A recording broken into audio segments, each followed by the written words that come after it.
Hello viewers, welcome to the channel Amazing Civil Engineering Studies.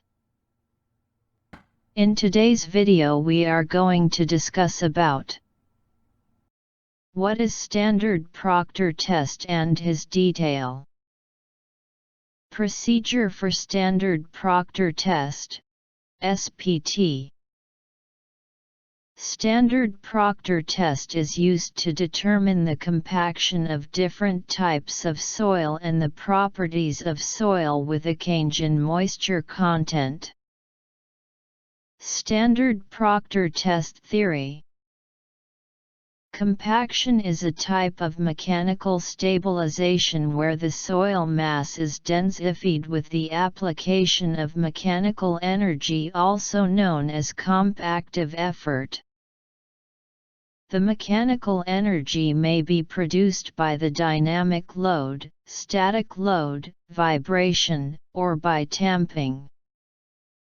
During compaction, the soil particles are relocated, and the air volume is reduced.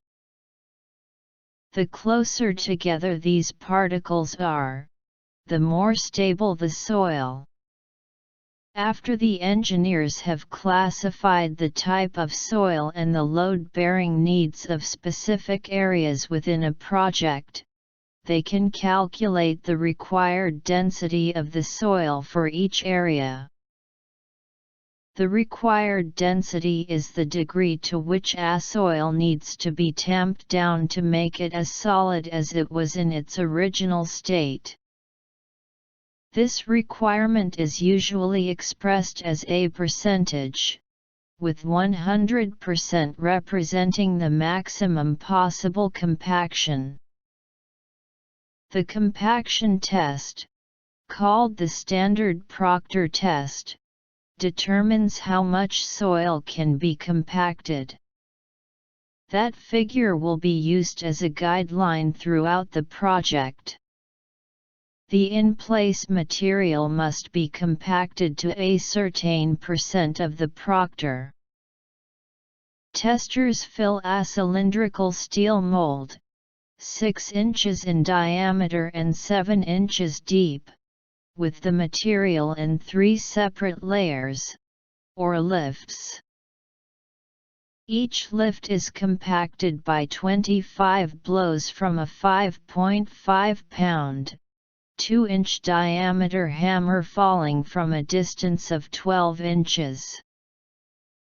This proctor test is usually specified for fill material placed under buildings, sidewalks, utility trenches, and landscape areas. The Standard Proctor test was developed by R. Proctor, 1933, for the construction of earth-fill dams in the state of California. Standard Proctor test. The test equipment consists of cylindrical metal mold, having an internal diameter of 4 inches, 10.15 centimeters, an internal effective height of 4.6 inches, 11.7 centimeters, and a capacity of foot 3, 0.945 lit. Detachable base plate. Collar 2 inches, 5 centimeters, in effective height, and rammer 5.5 pounds, 2.5 kilograms, in mass falling through a height of 12 inches. 30.5 centimeters. Procedure. Standard Proctor test. The test consists of compacting soil at various water contents in the mold, in 3 equal layers, each layer being given 25 blows of the 5.5 pounds rammer dropped from a height of 12 inches. The dry density obtained in each test is determined by knowing the mass of the compacted soil and its water content. The compactive energy used for this test is 6,065 kg cm per 1,000 ml of soil, or 595 kg m3. Is 2720, Part 7, 1980/87 recommends a mold of 1000 ml capacity with an internal diameter of 100 mm and an internal effective height of 127.5 mm. The rammer has a mass of 2.6 kg with a drop of 310 mm. The below figure shows the dimensions of this version of the Proctor Test mold on the rammer. About 3 kg of air-dried and pulverized soil, passing a 4.75 mm sieve, is mixed thoroughly with a small quantity of water. The mixture is covered with a wet cloth and left for a maturing time of about 5 to 30 minutes or more for clay soils, to permit the proper absorption of water. The quantity of water to be added for the first test depends upon the probable optimum water content for the soil. The initial water content may be taken 4% for coarse-grained soils and 10% for fine-grained soils. The empty mold attached to the base plate is weighed without a collar. The collar is then attached to the mold. The mixed and mature soil is placed in the mold and compacted by giving 25 blows of the rammer uniformly distributed over the surface, such that the compacted height of soil is about 1/3 the height of the mold. Before putting the second installment of soil, the top of the first compacted layer is scratched with the help of any sharp edge. The second and third layers are similarly compacted, each layer being given 25 blows. The last compacted layer should project not more than 6 mm into the collar. The collar is removed and the excess soil is trimmed off to make it level with the top of mold. The weight of the mold, base plate, and the compacted soil is taken. A representative sample is taken from the center of the compacted specimen and kept for water content determination. The bulk density and the corresponding dry density D for the compacted soil are calculated from the following relation. Formula where M equals mass of wet compacted specimen, G. W equals water content, ratio. V equals volume of the mold equals 1/30 ft3, 945 ml.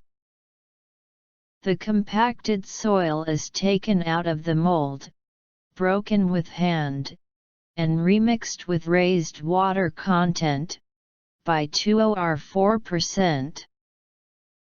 After allowing for the maturing time, the soil is compacted in the mold in 3 equal layers, as described above, and the corresponding dry density D and water content W are thus determined.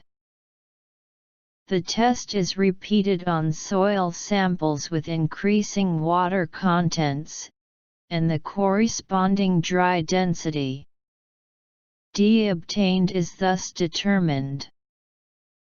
A companion curve is plotted between the water contents as abscissae and the corresponding dry densities as ordinates, show below Fig. Water content density relationship.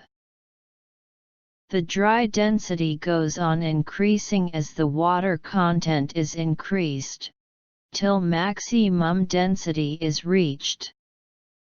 The water content corresponding to the maximum density is called the optimum water content WO. Zero air voids line. A line which shows the water content dry density relation for the compacted soil containing a constant percentage air void is known as air voids line and can be established from the following relation, where N equals percentage air voids W equals water content of compacted soil.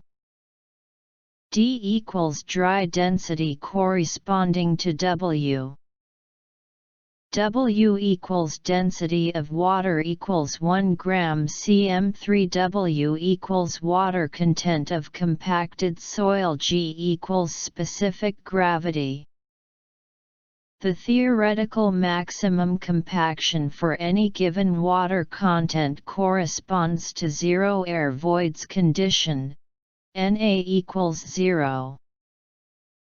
The line showing the dry density as a function of water content for soil counting no air voids is called the zero air voids line or the saturation line and is established by the equation.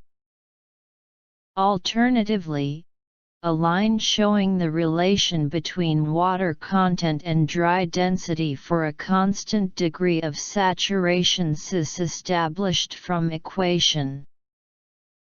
For S equals 100%, EQ4 reduces to EQ3. The air voids line or degree of saturation lines, when drawn across a compaction curve, give a direct indication of the percentage air voids or of the degree of saturation existing at different points on the curve. Thanks for watching. For now, please subscribe, like, share and do not forget to press bell icon.